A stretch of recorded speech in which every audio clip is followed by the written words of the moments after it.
Hi, I'm Chris. And I'm Jeremy.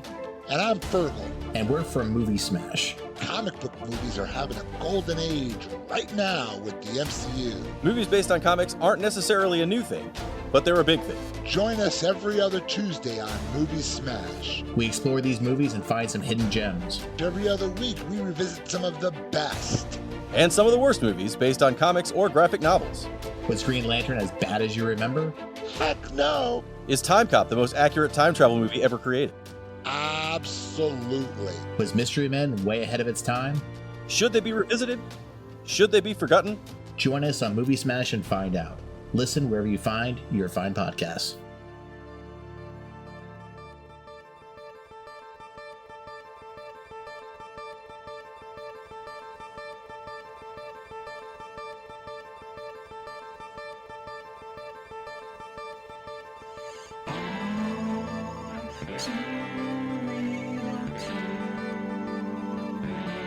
Okay, everybody, welcome to the latest episode of All2ReelToo. My name is Michael E. Cullen II, and with me, as always, is... I am Sesame. I, like everyone else, I'm average in intelligence in every other facet of human existence. I am wearing a weird headband that zaps my brain every time I try to have a complex thought in Carta. Okay, this is going to be fun. I don't know how to break it to you, but I don't think I'm going to enjoy recording this episode if you're just going to be average. I cannot help it. I am wearing a headband authorized and forced by the government to wear. I cannot take it off. Otherwise, the police will come Tell you what, me. I talked to the police. They gave me permission to allow you to take it off. Is this true or is this a trick? I'm working for the police because I bought a police badge on Temu for like $3 or something, and it kind of looks real. So that means I work for the police now. All right, we're good. I'll take it. Okay. Yes. I'm not going to record all doing that. So, yeah. So the film today that we're covering is a made-for-TV movie called Harrison Bergeron. I mean, at first I thought this might be a movie about somebody related to Tom Bergeron, the former host of Dancing with the Stars, but no, it wasn't. And yeah. Yep. Yeah. Mm-hmm. So this short film is, this film is based on the short story by Kurt Vonnegut Jr., which was written in 1961, and it's a dystopian short story. The film deviates a lot from the short story, but the central idea is similar. I guess there's another short film, I started to watch it, based on that called 2081 that stars Armie Hammer, of all people. Okay. Yes, Mr. Cannibal himself. Yeah. It's like a 25-minute short film. You can find it on YouTube, as we found this as well. So, because this is like not available, like I guess streaming or on video anywhere. Well, it's on VHS, but it would be hard to find it. Yeah, so I mean, like currently, it's not released anywhere except for on VHS. Yeah. So this movie came out in 1995. The short synopsis here from the Internet Movie Database is: in a distant future, egalitarianism has created a truly equal state. The cost, the sacrifice of everything great about humankind. The question, is peace worth the price? Ooh. Yes, this was directed by Bruce Pittman, who is known for directing Hello, Mary Lou, Prom Night 2. Also, a bunch of like TV series like the Billy Ray Cyrus TV show Doc, the TV series Mutant X, TV show Due South, which is a very underrated show, which I highly recommend watching if you've never seen it. Due South, it's really good. An 80s TV and 90s television series, which was co-produced. I think I've seen through Canada, and then the music was all done by Jack Lenz from who's a Baha'i, who I've met. So he also did Little Moth on the Prairie. He did the music, some of the music for that. He also did some of the music for the last. Over the Passion of the Christ. Oh my God! Yeah, so kind of weird. The Willy Wonka equal too, right? The Willy Wonka from like 2005 or something like that. Did he? I think he did some. Yeah, I think so. but I thought he did some of the music for that. But who knows? I'm quoting I'm not saying it's definitely. I'm not sure, but decent movie. I would say it was for Showtime. I was wondering because they said like fuck a lot, and I was like, this cannot be a made-for-TV movie. But then it's like Showtime. Like, oh, okay, well that makes sense because of the scenes and the cussing. All right, gotcha. I could tell it wasn't made in theaters just by watching. I could sort of tell. Didn't have that feel. Definitely a movie feel. Yeah, this was, like I said, it was written based on the story by Kurt Vonnegut Jr. Also, the TV movie was written by Arthur Krim, who only wrote this, and John Klaxon, who wrote Julian Poe, Alexander Graham Bell, The Sound and the Silence. Yeah, and some other stuff. Hey? Yeah. And movie stars Sean Astin as Harrison Bergeron, Miranda de Pencier as Phillipa, Eugene Levy as President McCloskey, Howie Mandel as Charlie of Chat with Charlie, Andrea Martin as Diana Moon Glampers. So you got two SCTV veterans on this with Andrea Martin and Eugene Levy, which is interesting. Christopher Plummer as John Klaxon. Got Peter Bortesky as Newman. Nigel Bennett as Dr. Eisenstock. A very young Manuel Shrieky as Janine. You've got very young Hayden Christensen as Eric. You got Roger Dunn as George Bergeron. Matthew Ferguson as Garth Bergeron, and many others. Many more. Yeah. Mm-hmm. But yeah, it's interesting. This is like a very young, like I said, Emmanuel Shrieky and Hayden Christensen, who would both go on to be more famous for other things. Like like Emmanuel Shrieky played Lana Lang Cushing on Superman and Lois recently, and among other things. So and then Hayden Christensen we know as Anakin Skywalker, and a far superior movie to those Star Wars movies. We know him from Shattered Glass. So absolutely, so much superior than those movies. Great, I love that movie so much. God. This movie was pretty greatest movies ever made. I said that's one of the greatest movies ever made. But anyways, it's really top notch. This movie, it was right up my alley. I mean, I think it could have been, the pacing could have been a little bit better. But again, this is Showtime in 1995. This is before. I mean, they were still doing original movies like for HBO and Showtime, but like they didn't really put the emphasis like nowadays. Like a Netflix movie is going to be almost like the same quality you'll find like in a movie. Like so, it's like. It's different culture back then, when it came to... or like a Hulu movie such as Eenie Meenie, which was filmed partially in Toledo, Ohio, and I appear in as a background extra. Check that out on Hulu. Okay, anyways. Absolutely. So, but yeah, I liked it. It was an interesting movie. It's very dystopian in some ways, but how it is. Yeah, it's very interesting. I mean, recently we covered Idiocracy, and this kind of has a similar vibe in certain ways, but in almost an opposite way in certain ways too. So it's interesting. Yeah. It's like a polar opposite, because in Idiocracy, the people get stupid just by chance over time, whereas in this, it's a controlled society. We'll get into it, but like it's. So, what goes down in Harrison Bergeron town? That's got a nice ring to it. So it takes place in like 2050 or something like that. There was a second American Revolution that happened in 2018, and millions of people apparently died in it, mainly because only 15% of the country was employed, I guess, at some point. And so obviously when that happens, did I miss all this? Did you? I mean, you said it happened in 2018. Did I miss all that?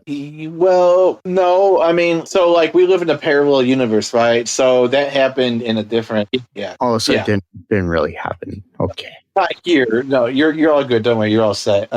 You don't need your band like tightened or have more zaps in it. You're good. When was that? And so I just got zapped though. You got a little zap. It's like, it makes you. So it's but what happens is that the revolution happens, millions of people die. Supposedly, we don't really know if that's true or not.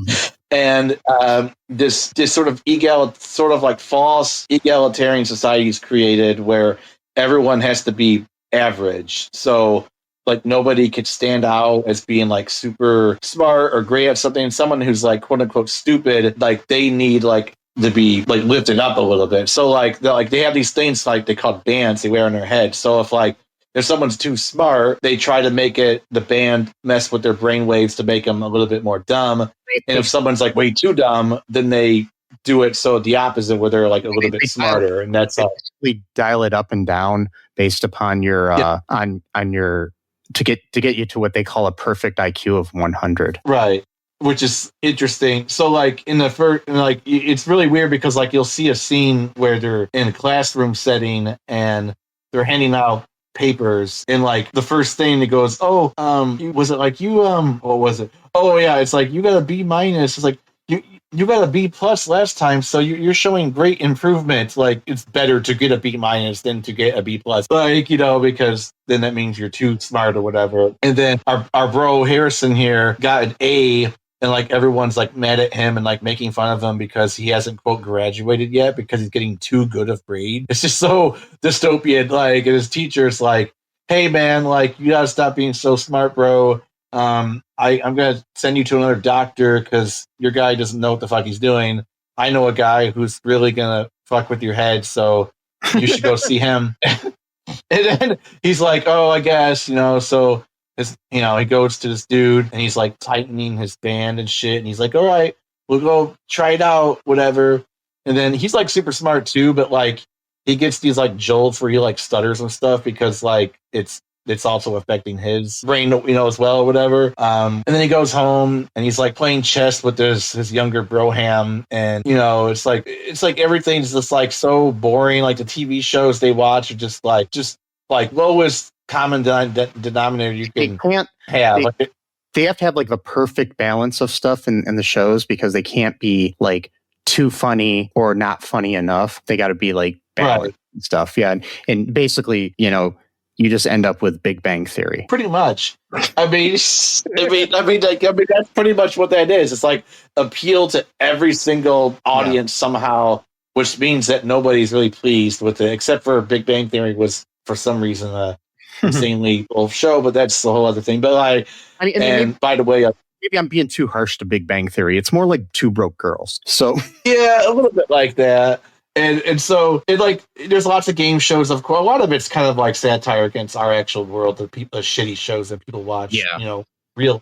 One of them is a talk show where this guy's he's interviewing a plumber. Nothing against plumbers, but the fact that like that's the guest of the show. Like he's like, yeah, you've been being a plumber for like 30 years. You probably have some funny stories, right? And he's like, yeah. One time I went to this house and I was gonna fix a leak in the bathtub, and the kid lets me in, and then I get over, and then his mom comes in. It turns out that I went to the wrong house, but they had a leak too, so I went to both houses. I'm like, oh my god, that's the story. Like, it's like just to be clear, this is a plumber and not Christopher Plummer, who also appears in the movie. No, don't go. Yeah, definitely Christopher Plummer is in the movie, but not he's not a plumber. Or you could say the sense that he's plumbing. Like that, I can't make an analogy anyway, but like my band's too tight. I'm losing my thugs. But and so obviously the band's not working. His brain is able to resist any kind of interventions that they got for him. Meanwhile, they're trying to get him married to this girl who's like really, really stupid. Like, no offense, but like, and they're hoping that if they have kids, they'll like even out, basically. Like, which that's not how that works. But like, whatever. Like. It's not. It's both. It's like Idiocracy and this movie both dangerously like it's like eugenics, because it's like the idea that like if you have a kid, that kid's automatically going to be either as smart or as dumb as you are, and it's like It's similar to what basically like RFK Jr. is saying about things like people with that are neurodivergent and stuff, and trying to say that that's wrong and that we need to cure that. And they're convinced that it can't be that it's genetic. It's got to be. It's kind of. I mean, they're going for the genetic thing where it's just like this, but so they think it's like in RFK Jr. thinks it's genetic. I mean, not genetic. He thinks it's done by environmental issues like vaccines or the dye in our food or seed oils or bullshit like that. So yeah, but yeah, and that's. The proof of that, too, is that I exhibit very similar characteristics to one of my uncles, and I'm neurodivergent of some capacity. and my mom shows symptoms of another kind of neurodivergence, but that's not genetic. We just all happen to take the same vaccine somehow, right?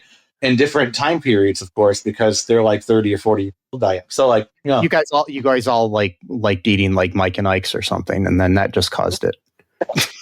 That's what it was, apparently, according to this idiot. But he needs to have his band tightened a little bit to actually juice it up to be a little bit smarter. So, if you want to watch a good video about RFK Jr., I recommend the Bituation Room with Francesca Fiorentini. She just released a long form video about RFK Jr. and all the bad things he's done in the last 8 months. So yeah, there we go.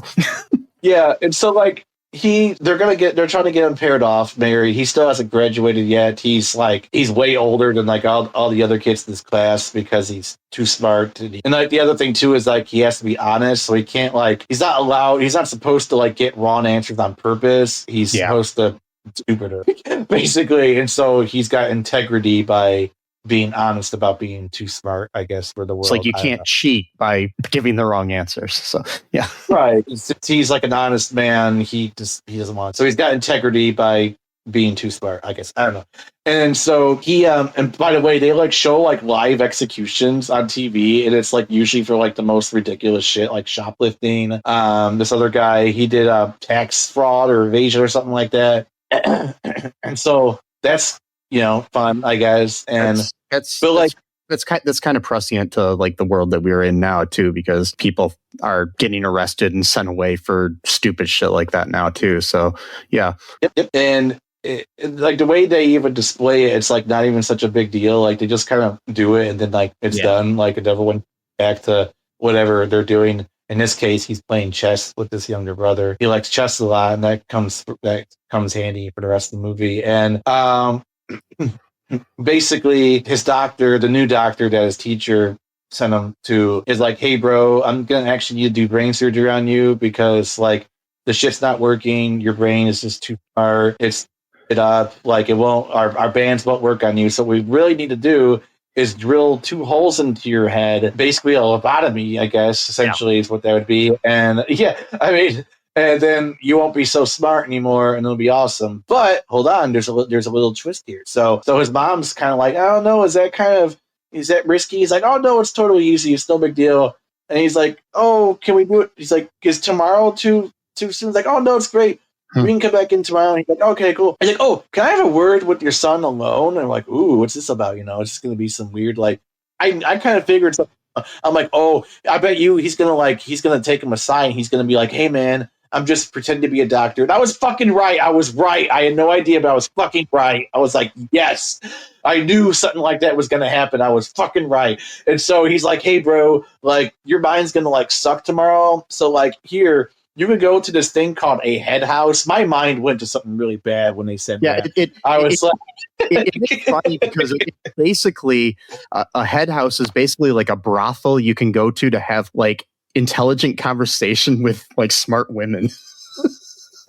That's literally what it is. Like if your brain can handle it, that is. And so he's like, hey man, like this is going to be the last night you ever have of like having a cool brain. So like you should probably go ahead and do that. And he gives her the address to like 28 Oak Street or something. I don't know. And then, and so he goes there and it's, again, like a brothel. All these women are dressed like very sensually and stuff. What I don't understand though is how come there wasn't any men there? Because obviously it's not a sexual thing. So how come there's no smart men? How come there's no women? They're trying to say only men are smart, or I don't know, like, or maybe they're separate. Like maybe there's a head house that's full of dudes that are smart. Oh, but what if you're okay?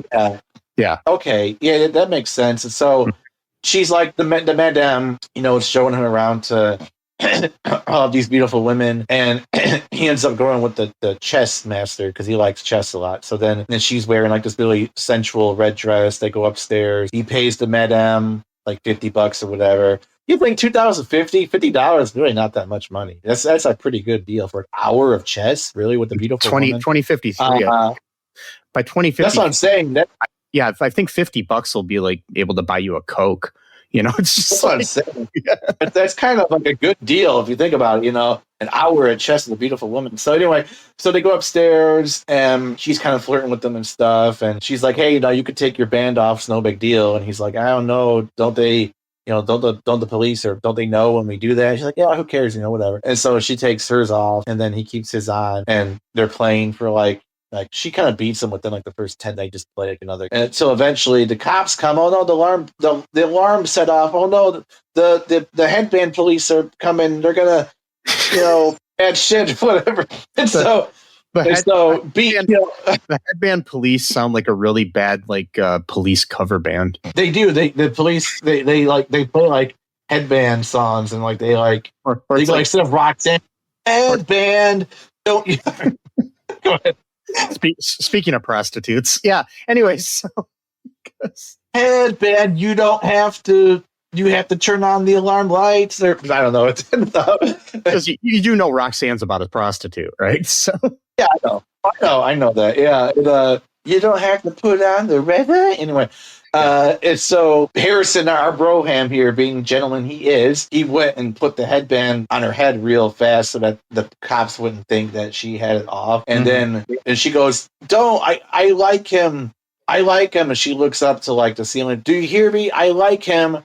We're like, "Ooh, she's speaking to someone upstairs. What's going on here?" Well, the plot thickens, And it turns out that the whole thing was a ruse. There is no head house necessarily, and it's all about taking people who are smart and then offering them basically a job to work at this secret facility where smart people work and they live, but they can't leave ever, and their only companions are the people who live there. So that's it. They, their families will be told that they died from the surgery, and it's going to be really sad, but not really, because they'll just fuck with the frequencies that the families just won't even remember that they had a family member, which that's kind of even more dystopian, because it's just they just force them to forget that they even had a child or whatever. That's really some scary shit. And so that's what turns out is oh, Harrison's so smart. Would you please join us? And my dad, he's smart too, because I was telling him about it earlier, and he goes, wait a minute. If everyone's average, then how would they be able to run a society? I go, aha, you just discovered the main plot point of the movie, Dad, before you even got into it. Because, as it were, obviously, if everyone's... What's that? I was going to say, speaking of fathers, by the way, I wanted to mention that one of the TV shows that Harrison was watching earlier when they're flipping through is some show, and on the TV screen, you have John Astin and Mackenzie Astin. Sean's adoptive father and his half brother. So yeah, that's pretty cool. Yeah, John Astin, most people will know as Gomez Addams in the Addams Family TV show. So yeah. Nice. Okay. I didn't know that. Yeah, that's pretty cool. And he's basically told hey man, we're gonna give you a shot here. You say yes, we'll give you some time to think about it, a day. Oh wow, a whole day to decide whether you're gonna completely change your whole life. And so nice. And but the dude, the main guy, he's the leader. He basically he drops the plot. He's hey, obviously to have an average society run efficiently, you can't have average people running a society. I'm boom, my dad got it right before we even started watching the movie.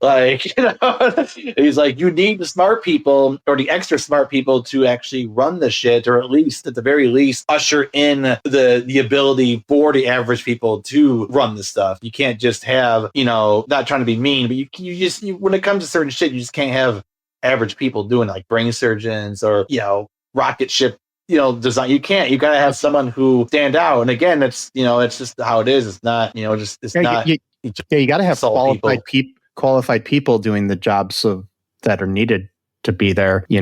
Unlike reality. Yeah, I love this part too, because he goes, "Well, you mean senators and presidents?" He goes, "Oh no, those people who for average or even less than average intelligence can do that." And I'm there we go. That's our world right now with Trump and Yeah, and you got your president is Eugene Levy, who is your typical brash guy who says things like can't fuck with us, and he wants to bomb everybody and shit, and it doesn't sound like anybody at all. But anyway, so yeah. Threatening other countries. But and the other thing too, which also really angered me, is because it's true, is that later on, I'm kind of skipping ahead a bit, but like later on, Harrison is told to drop off some CDs to another conference room or something, but there's already some people in there arguing about something because the U.S. president is threatening Morocco for some reason and is just going to bomb them if they don't submit to his terms. And then one of the guys gives like this impassioned speech about like, you don't understand, like other foreign leaders aren't like our president. They are like subtle and nuanced, and they have to be reasoned with diplomacy and stuff. And then later on, it's like, Morocco has agreed to the president's terms. I'm like, God damn it. It's just like with us, where it's like, well, we're not going to submit to Trump's tariffs. Next day, we are going to submit to Trump's tariffs. I'm like, God damn it. Like, it's just like, unfortunately, it works. Like the fascism word sucks, but it does. And so that kind of made me sad when I watched that. I was like, I don't know what else happens. I'm kind of jumping all over here. But. So, like he's in there and, Phillipa's in there too. He falls in love with her.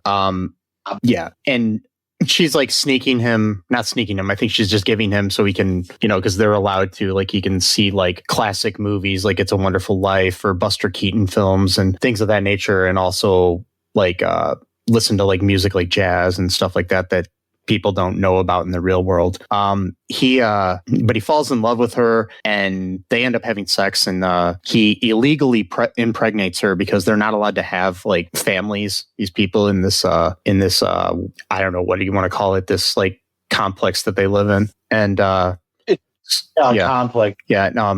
So she tries to escape eventually. And when she's coming back, I guess anybody that tried to escape, they used to kill them, it said. Oh. But instead, somebody took her and lobotomized her. And then it's revealed that the guy who's like running things there, that's played by Christopher Plummer, who's named John Klaxon, which is a great name. It turns out that she's his biological daughter. So, yeah. So he's kind of upset that they lobotomized her. But he's also like very much about this thing. Like he's like, Harrison confronts him and says things like, what about, I've been listening to, things like jazz and reading books and watching these movies and stuff. And won't this society end up never creating another, great work of art? And right. They're listening to like Beethoven, and he's like, we'll never hear that. There'll never be one. He says, I don't care, but it'll stop us from things like this. And then he shows him like all these like images of war, like World War II and whatnot, and like the atom bomb and all this other stuff. So yeah, it's so yeah. And it's like this beautiful, horrific scene, like yeah. And you got to basically, get rid of, you got to throw the baby out with the bathwater, sort of thing, And yeah, I mean, he said it made him very sad. He just takes this very stoic approach to life, where he's like, if I had to choose between this, I would choose this because having great music isn't really worth the price of like genocide. But again, he's kind of presenting a false choice between two extreme narratives that necessarily don't line up with each other. Because like, he's trying to say that envy is I'm like, okay, but I'm sorry, dude, Christopher Plummer or whatever, Klaxon, whatever. The Holocaust didn't happen because Hitler was jealous of Beethoven. Like, what? Yeah. Like, it's just like he was jealous of Wagner. No, I'm joking. Sorry. Yeah, he was jealous of that fucking weird crypto-fascist German nationalist, supposedly a great composer. I don't really know. I haven't really listened to it, but I don't really listen to classical music that often because I'm not smart enough, I guess. So, but Wagner was the only like music he would let people listen to. So it's just like, apparently he was supposed to be really good, but his operas would go on for like 6 straight hours. I'm like, come on, like that's too long. And no one wants to really go. I guess people did though, but also do. But that's it. That's like his false choice that he's like, it's either envy, it's either genocide or Beethoven. Just like, okay. Yeah, that's like okay, it's either, basically it's it's either all women are sexually assaulted or we have hamburgers. No. Right. There's no. It doesn't make any sense. Like, what are you talking about? Like, what the fuck are you saying, dude? Yeah, it's just and And he's very stoic about it. He is. It does make him sad because like he's like, if I had to choose between this and this, I would put, the gun to Beethoven's head himself, and then he throws the CD in the fire pit. But then later on, he has a copy. He just plays it again. It's just like. I mean, that's what he would do. He would put the gun to Beethoven's head and kill him, and then he'd just bring in another Beethoven. That's what he would do. Exactly. I mean, yeah, they figured out how to clone people by then, so they could just do it or whatever. What I don't understand is a big flaw in this movie, though, because the logic of it is like, I can't really pinpoint it, but there's like I can just feel there's like my headband's not working. There's like a fatal flaw of this logic of this entire idea of like, well, we need inequality in order to have egalitarianism, but it's not real egalitarianism because the people don't even know what they're missing. So how could he even have a society like that when people don't even know like that they're being deprived of something? It's just like it's like you can't have the sour without the sweet sort of thing. It's like but. And I mean, in reality, like through fascism, you got to create a bad guy anyways. So, it's like, oh, we're the normal people, but, trans people or immigrants or whatever are the bad guys. It's like you gotta, right. That's how you come to the conclusion that this is the normal thing, but like you're saying, yeah, like if above average or below average on certain, scales doesn't exist, how do you know what the average is? Yeah. Just because that's what you're told from the higher up or whatever. And I mean, at least they were somewhat consistent. I mean, this group was, because like they aren't trying to build like a master race because they don't want to create that again all over. So they make sure there's only like a select few, who are on board, so they don't create this kind of competition, which then would just start the whole thing, the whole problem all over again, and like like I was saying too, it's like in societies like with real fascism too, you got the fascism wants to eliminate like people that think differently, whether it be people that are neurodivergent or people that are intellectuals at colleges or scientists or stuff like that. So yeah, it's just they all wear the same clothes too. What's that? I said, not that those two can overlap. You can't, you can be neurodivergent and be an intellectual. So I'm not trying to, I'm just saying. Yeah. I think you could also be a racist piece of shit like Elon Musk, and and so there's that, and and he would not survive in this world. He probably watched this and thought that you would be one of the ones controlling things, but he'd probably be one of the ones below average. But just has a lot of money, and they all wear the same kind of clothes. It's sort of like this like brownish suit kind of thing. Like it's not like a the people in this place that's controlling everything. Yeah. I wish they told more about the day-to-day living on that, but again, the movie was only like an hour and a half long, so they probably couldn't go into too much detail. If they took this version of Harrison Bergeron and made it into like a like an HBO TV series or something, it would be kind of cool, but like modern day. But like I said, this deviates a lot from the Kurt Vonnegut book. So yeah. And so to kind of speed through, because not a whole lot happens in the movie, but it's because very much more on the philosophical thing of things, side of things. And by the way, though, I was thinking earlier, I think they should have like head houses in real life, like for real, like where people just go and like talk to someone who's really smart and like stimulates their mind, because that seems we need that, I think, in our society.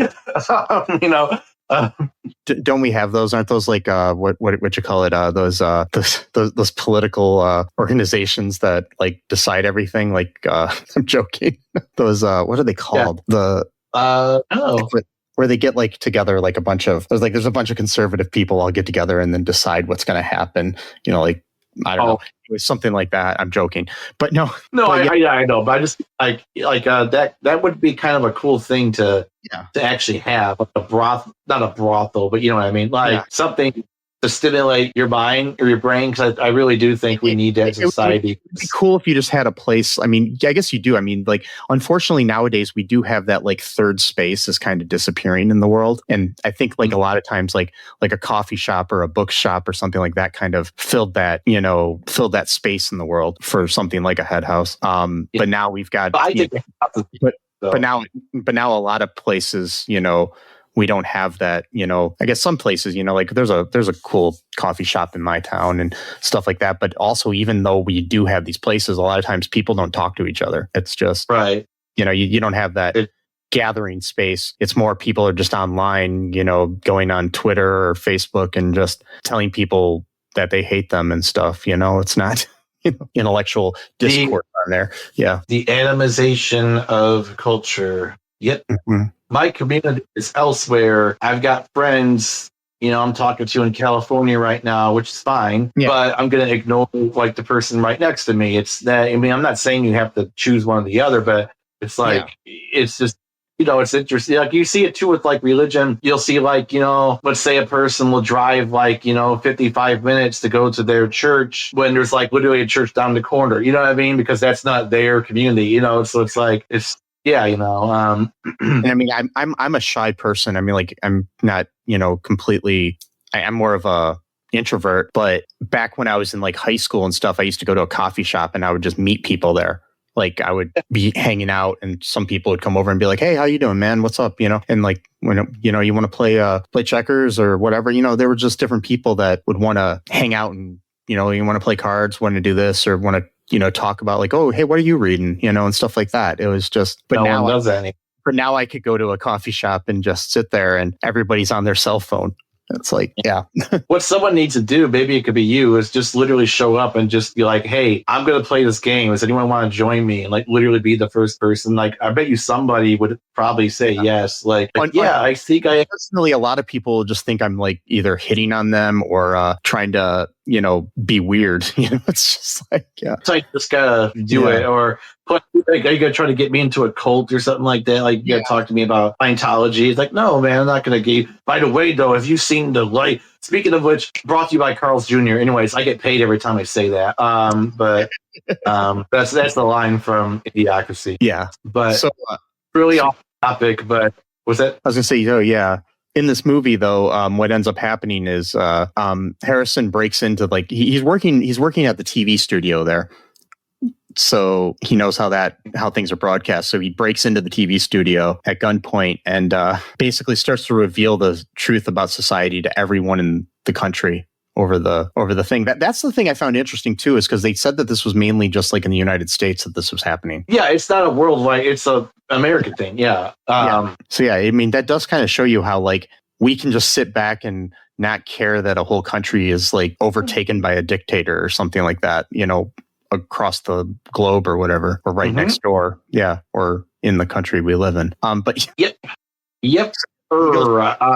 He goes on for like hours upon hours, just like showing people, like jazz music and It's a Wonderful Life and Buster Keaton and other things like that on the TV, and starts reading poetry to them and really cool like art stuff, and basically trying to tell them and he tells them to take off their bands, and but and his parents are watching it and they take them off and stuff, and it's interesting there that they're watching the incident on TV. A bunch of other people are. I don't know. He can't. They can't concentrate enough. His dad concentrates on things and sees that it's him, and his brother does to a point, but his mom doesn't really know because I don't think she's as smart as them, I guess. Yeah. I'm not really sure. That's the way it came off to me. But because I think like in the original book, his dad's really smart and has to wear these handicaps he's really smart and strong and has to wear handicap things to like, they make you wear, like, if you're strong, they make you wear weights on you so you're not as strong. It's like, that's right. I forgot that. Yeah. I forgot that whole aspect.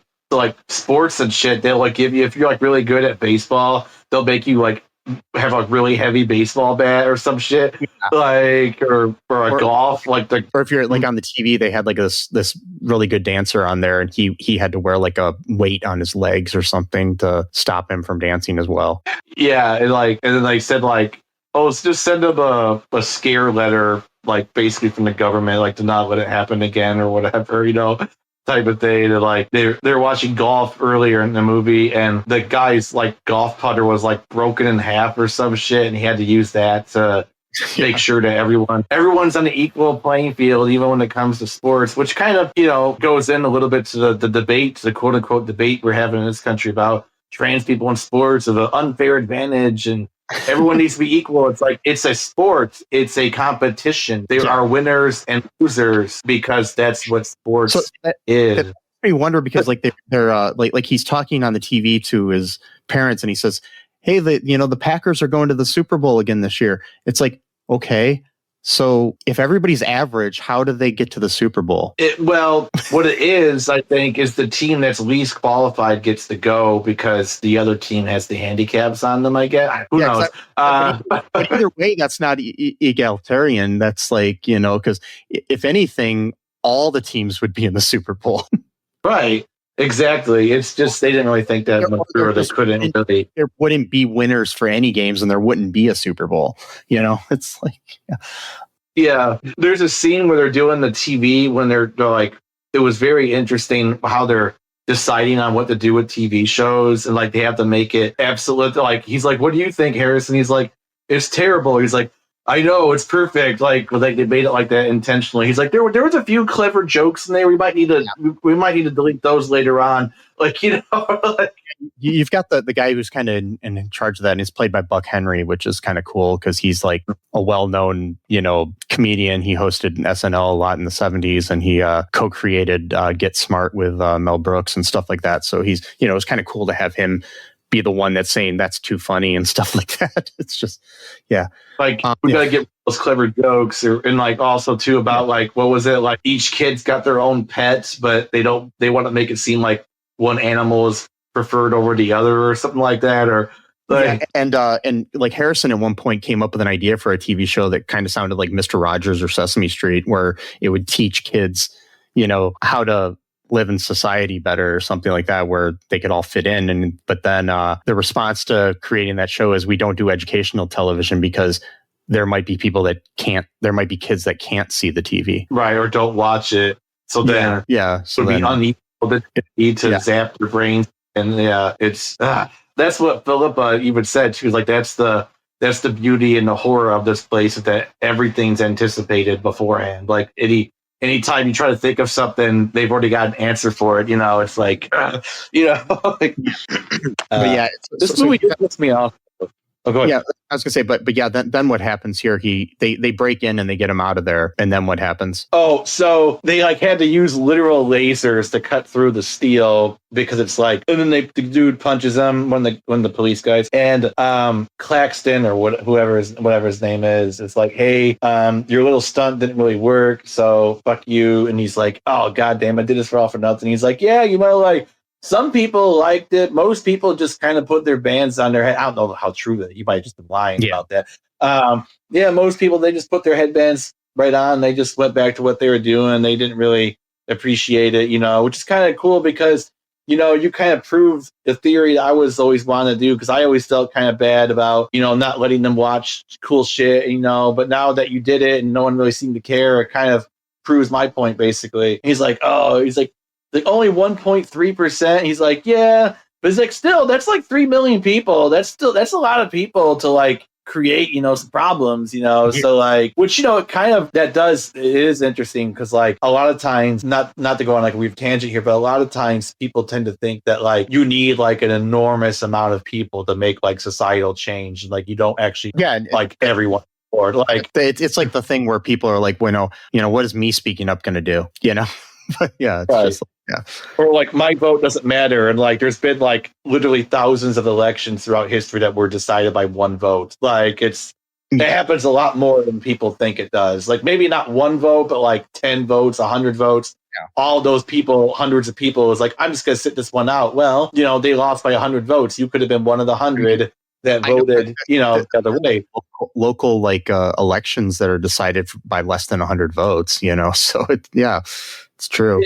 It happens a lot more than like people would think. Like I'm not saying it happens like every day, but it happens a lot more frequently than what people would assume would happen, because you think, well, how could it like happen like that all the time? Like, well, it kind of does a little bit. And so he's like, hey man, like that still means like 3 million people saw your shit and really liked it. That's a problem. So what I'm gonna need you to do, bro, is I'm gonna need you to go on TV and basically do like the War of the Worlds bullshit and be like, hey, it was a hoax. I was just doing a bit here. Nothing you saw was real. I was just acting. I was tricking you guys. Ha ha ha. It was awesome, right? And if you do this for me, I will keep you informed on the love of your life's life, who now is lobotomized, and and you could like know, I guess, her life of being not smart anymore, which that would actually seem to be torturous. So how would that even be a selling point for him to do? Like, if anything, that would be a disincentive, which it turns out is, because my dude here does the whole Buffalo politician guy who just fucking killed himself on air back in the 80s, but he did it in 2057. Whatever. My bro takes a fucking gun. He goes on that Charlie Chat with Charlie show that's hosted by Charlie, who's played by Howie Mandel. Almost every actor in this movie is Canadian except for Sean Astin. Yeah, that is interesting. I wonder if it was like Canadian. It was a co-production between Canada and America, and it was shot in Canada. So, yeah. Well, that makes sense, because didn't you tell me a long time ago that Canada has like certain rules about like there has to be so many Canadian actors or people involved? Yeah, okay. I actually kind of agree with that law. I think that's one of the actors in it. It was like, who was it? Like, let me look at the trivia here. Here it is. It was Emmanuel Shrieky's debut film. Like I said, there was also Andrea Lewis's debut, and she was regular on Degrassi: The Next Generation. So. Okay, there he goes. That's another one of those staples of Canadian time. Mm-hmm. And so my bro shoots himself with a gun that looked like it was made in 1960s, so like 100 years before what they're living in. They got fucking lasers now. And he's like, no, I'm going to go out the old-fashioned way. Don't give me fucking lasers. I'm just going to fucking shoot myself. And that kind of pissed me off because I wasn't expecting that and didn't want that to happen, but whatever. And then so he dies, obviously, and they're like, cut to play the music, play music. It's But what's made me really sad though is like it didn't have any effect on just like his sacrifice, like basically was like for naught. Like him playing the stuff didn't do anything, him killing himself because like his own parents saw on TV. They're like, what just happened? He's like, I don't know, something sad, I think. So it's like their own son killed himself on air and they don't even like it did have some impact though. Barely. Very minimal. We have the final scene. There's a young boy and his friend get together in his bedroom to watch the first 4 hours of Bergeron's broadcast without their bands on. So they take them off. And and then the mother looks up the stairs and we realize that the mother is Phillipa. And so the boy is his kid, played by Hayden Christensen. So he does not even look at all like him, in my opinion. I could bear resemblance. It was Hayden Christensen, which is weird. Yeah, and then I believe. The way I could tell is when he smiled. Oh, okay. That was like what sold it for me. But I mean, this is like Hayden Christensen, like at puberty. It's not like Anakin Skywalker. 9 years. Yeah. This is 8 years before. Oh wow, that's only 8 years before Shattered Glass. He grew up like fast then, like because he looks like a little kid in this movie, and because Shattered Glass came out in 2003, this came out in 95. That's only 8 years. That's not. Hayden Christensen was born in 81, so he would have been 14 when this. Yeah. So yeah, maybe they made it in 94. Maybe so he would have been like 13. Yeah, like I said, he's like right at puberty. Yeah, and so yeah. So basically, we have this movie that we have an actor from Star Wars, we have an actor from Star Trek, and we have an actor from The Lord of the Rings all in this movie. So also Encino Man, come on. No, but I'm saying 3 different actors there is what I was. Yeah. No. And I was just cracking a little bit of a joke here with Encino, which is weird because in this movie, they find a prehistoric man, and then they teach him how to live according to 1991 California values, or whatever. But yeah, I mean, it was a sad movie ending. I did not like the ending at all. It kind of pissed me off, it pissed me off even before when they did the brain because like she was super smart, and it just broke my heart that they did that to her. Right? And I mean, I think that was, I didn't like it, but I liked it though because of the fact that the reasoning behind it made sense. It's like I said, it's different than the short story. Because the short story is more like in the short story, Harrison is 7 feet tall. So wow, I'm gonna try to read that sometime soon just to see. Yeah, he's according to the character breakdown here on Wikipedia, he's a 14-year-old son of George Bergeron and Hazel Bergeron. He is 7 feet tall, genius, and an extraordinarily handsome, athletic, strong, and brave person. And then, so basically, he's got all of the traits that are too good. It's like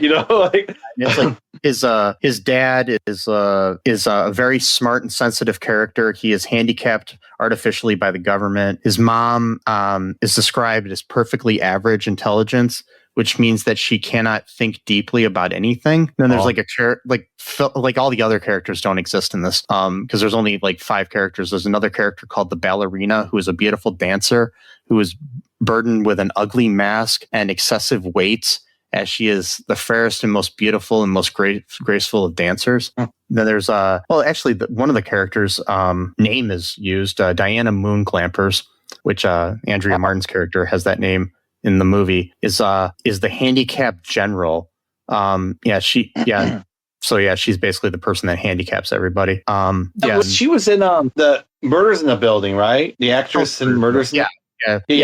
Cool. Andrea Martin is in like tons of things. She's everything. Yeah, I know. Yeah, but it's interesting that they chose to use that name for her character. Yeah. So yeah, I know. It's a clever name.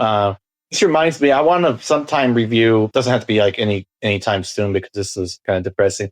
But there's a story called All Summer in a Day, written by, I think Ray Bradbury wrote the short story. I'm not going to get into it because it just spoiled the whole thing. But like, I remember that song I wrote a long time ago, where I was something about like it's been 7 years since I've seen the sun or something like that. That was actually based off. I'm not going to give too much away, but that was based off that short story. They had us read that shit when we were like 13 fucking years old, dude. Like I was so depressed, like reading these stories. It wasn't just this. She had us read. My English teacher, I think she was going through some stuff because she had us read like one depressing short story after another for the entire goddamn. It was this one, and there was a story about this guy who was like severely mentally impaired. And they like gave him like some kind of elixir that like made him super smart, but it actually was killing his body though. And then like in order to save him, they had to like take him off of it. So then he became like, mentally impaired. I'm like, great. Thank you for making us read that one. I appreciate that one so much. I think it was called Flowers or something, or was it Flowers for Algernon? Yeah, I think that's what it was, Flowers. And they did like a episode of Sunny in Philadelphia, did like a comedy, like a satire version of that with Charlie. Yeah, there was also a satire version of it in an episode of News Radio as well. Okay. Yeah, I've seen that one too. Yeah. And there was another one she asked me about. Sorry, go ahead, man. I'm like blanking here. We will check out, I think, the short film version adaptation of All Summer in a Day. It sounds interesting. And one of my Facebook friends stars in it. So Keith Coogan is in it. Which one in the 70s? Because I'm thinking of one from the 70s. Is there another version, or there's a version from 82? Yeah, that's probably the one. Okay, maybe that's the one. Yeah. It's short. It's only like a half hour long. It's not like it's a 30-minute television adaptation that was broadcast on PBS. So yeah, we're not going to have PBS anymore because anyway. Sorry, go ahead. Anyways, so we're kind of diverging here, folks. Sorry about that. Yeah. Anything else you want to say about Harrison Bergeron? Nope. No, I'm good. Okay. Yeah. Folks, I have nothing else to say either. Hope you enjoyed the episode. Make sure you tighten up your headbands and, don't think too much for yourself. I'm just joking. No. Think for yourself. Be creative. Be different. Be yourself. That's my favorite. That's my code of life that I've had for my whole life is be different. Be yourself. Also, folks, one thing you can do that, not a lot of people are doing, unfortunately, is go to all2reeltoo.com and check out all of our links there. It's a unique thing. It can make you a unique person. Go there and check out our Patreon. join our Patreon. It's the best way Join to us. support the show. Also, you can share the show wherever you want on any social media. We've got links to all of our social media there. Be sure to subscribe to the show wherever you're listening to it. Make a comment, give us a like, give us a 5-star review, whatever you can do on whatever platform you're hearing my voice right now. Do it. I command you. No, I'm joking. No. The headband. Yeah, the headband commands you. The headband command. It's my new. Well, I like that. My headband command band. That's my new band. I like that. We just play with rubber bands, and it's just a guy with a rubber band just going ding ding ding. No. So also just remember that no human is illegal. Trans lives are human lives. Yep. Free Palestine. Fuck the oligarchy. Fuck fascism. Remember that I love you. Tighten your headband. Tighten your headbands, please. Sesame loves you. I do. And until next time. Sure. Bye-bye. Thanks for listening to All2ReelToo podcast, a Cullen Park production. Produced and edited by Michael E. Cullen II. Music by Matthew Hawes. Subscribe and share the show. Visit us at cullenpark.com.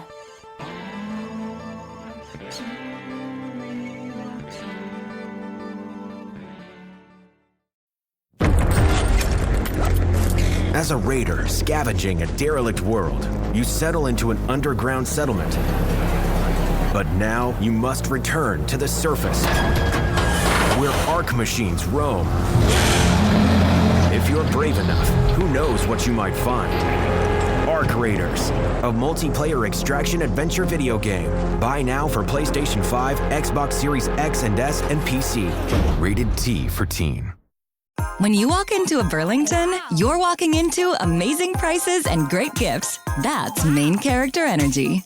Because at Burlington, the holiday savings aren't the only things turning heads. Discover quality finds and perfect presents for everyone on your list, even those who are hard to shop for. Toys and jewelry to new beauty brands and styles, these gifts go seamlessly from our stores to under your tree. Seriously, with these savings, why shop anywhere else? Burlington deals, brands, wow. A warm dinner, a full table, peace of mind.